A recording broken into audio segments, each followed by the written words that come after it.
विधिमंडळ परिसरातून मुख्यमंत्री बोलत होते। या सगळ्या प्रकरणी आता मात्र मुख्यमंत्र्यांनी स्पष्टीकरणही दिलेलं आहे।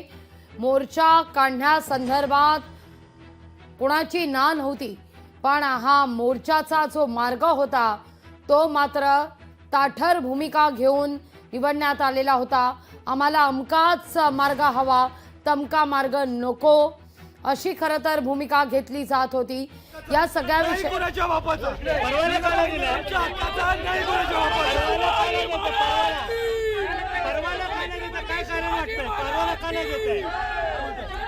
प्रोटेस्टला परवाना का नाही देते? काय कारण वाटतं?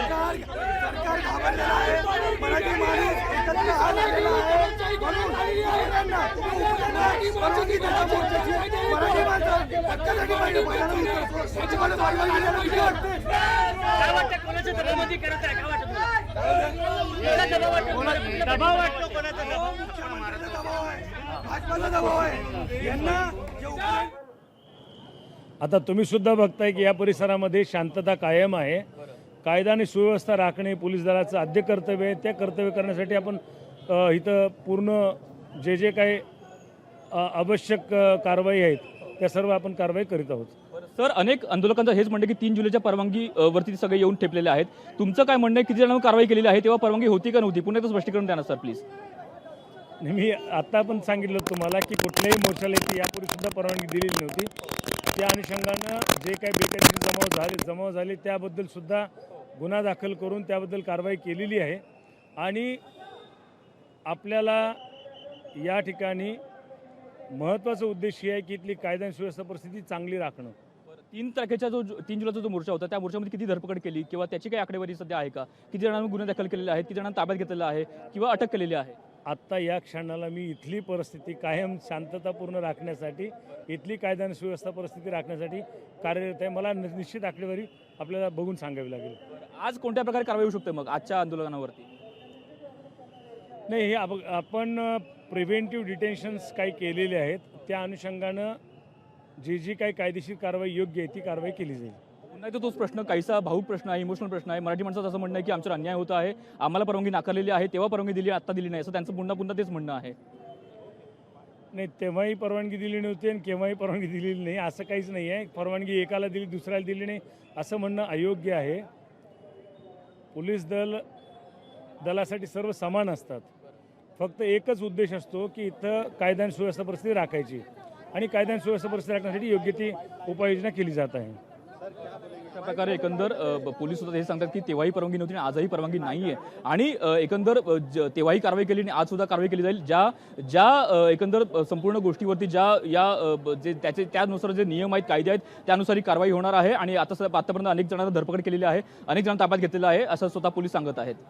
भूषण, पण या सगळ्यामध्ये मात्र व्यापारी संघटनांचा जो मोर्चा निघालेला होता त्यावेळी मात्र किती जणांवर कारवाई करण्यात आली याविषयी मात्र पोलिसांकडून अद्याप ठोस असा आकडा देण्यात येत नाहीये किंवा देण्यात आलेला नाहीये। हे देखील फार महत्त्वाचं मानलं जात आहे। या सगळ्या प्रकरणी आता मुख्यमंत्र्यांनी सभागृहाच्या बाहेरही उत्तर दिलेलं आहे। विधिमंडळ परिसरामध्ये मुख्यमंत्र्यांचं असं म्हणणं आहे की या मोर्चाविषयी आंदोलक, त्यांनी जो शब्द वापरला तोच शब्द वापरते, या मोर्चाविषयी आंदोलक ॲडमिन राहिले, त्यांनी या मोर्चाविषयी ताठर भूमिका घेतली या मार्गाविषयी आणि त्यामुळेच परवानगी नाकारण्यात आली, असं मुख्यमंत्र्यांनी आता स्पष्ट केलंय।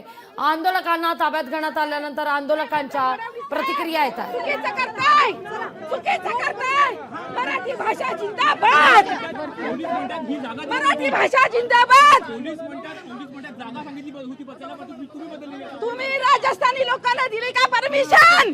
आमची परमिशन मागता कसं काय तुम्ही दिलं मोर्चा काढायला?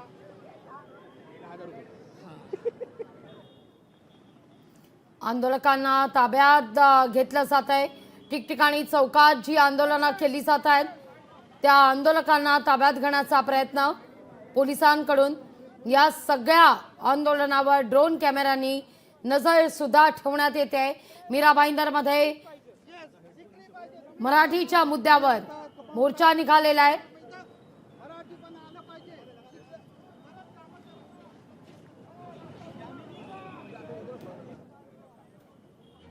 मराठी माणूस टिकला पाहिजे, मराठी भाषा टिकली पाहिजे अशी घोषणा आंदोलकांकडून केली जातीये।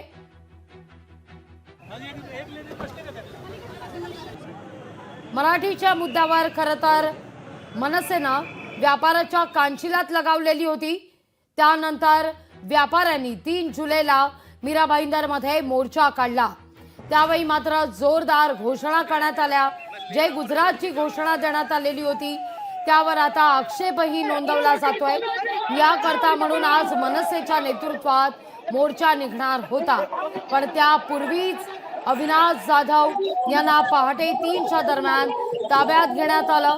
आता अशीही माहिती मिळतेय मोर्चाच्या पार्श्वभूमीवर मनसेच्या वरिष्ठ नेत्यांना नोटिसा सुद्धा बजावण्यात आलेल्या आहेत। पण आता या सगळ्या घडामोडीनंतर त्या ठिकाणी कोणत्याही पक्षाच्या झेंड्याशिवाय मराठी माणूस एकवटला असल्याचं म्हटलं जात आहे। तसं तिथं असलेल्या आंदोलकांचं म्हणणं आहे की आम्ही कुठल्याही राजकीय पक्षाचे नाही, आम्ही केवळ मराठीच्या मुद्द्यावर रस्त्यावर उतरलो आहोत। पण इथं मात्र दडपशाही केली जातीये, आपल्याला बोलू दिलं जात नाहीये, मोर्चा काढू दिला जात नाहीये। आपल्याच महाराष्ट्रात मराठी माणसाचा असा अपमान होणार असेल तर मात्र मराठी माणसानं न्याय कोणाकडे, कुठे आणि कसा मागायचा हा मुद्दा आता आंदोलकांकडून उपस्थित करण्यात येतोय। या आंदोलनामध्ये आतापर्यंत 2 घटना लक्षवेधी ठरल्या आहेत। एक सगळ्यात महत्त्वाचं, ज्यावेळी महिला एका ठिकाणी एकवटलेल्या होत्या त्यावेळी पोलिसांचा ताफा, महिला पोलीस अधिकारी त्या ठिकाणी त्या महिलांना ताब्यात घेण्याकरता आल्या। त्यावेळी त्या महिलांनी तू सुद्धा मराठी आहेस, तुला मराठीची अशी गळचेपी होताना चालतंय का अशी विचारणा त्या पोलीस अधिकाऱ्यांना, त्या मराठी पोलीस शिपायांना केलेली होती। आणि त्यावेळी मात्र महिलांकडून, आंदोलकांकडून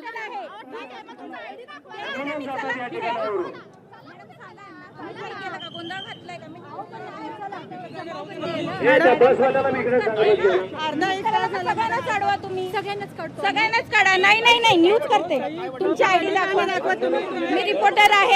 मी रिपोर्टर आहे तरी सुद्धा ह्या मॅडमला आयडी दाखवा सांगते। ह्या मला मागतायत, ह्या मला आयडी मागतात। तुमची आयडी दाखवा मॅडम, तुमची आयडी मला दाखवा। नाही मोबाईलचं लक्ष ठेवा, माझं मॅडम ऐका ना, पण मी रिपोर्ट तुमचं दाखवा, तुमची आयडी दाखवा। माझा आयडी राहिला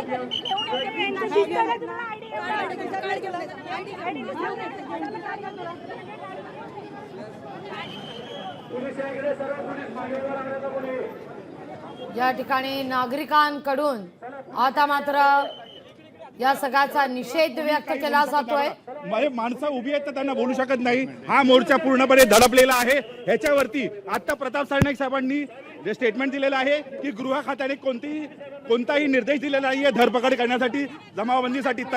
तरी कोणत्या नेत्याच्या, परप्रांतीय नेत्याच्या दबावाखाली हे पोलीस वागत आहेत, धरपकड करत आहे। आज या महाराष्ट्रामध्ये कायदा राहिलेला नाहीये, मराठी माणसाला हा कायदा राहिलेला नाहीये। या सरकारचा, मुख्यमंत्र्यांचा, उपमुख्यमंत्र्यांचा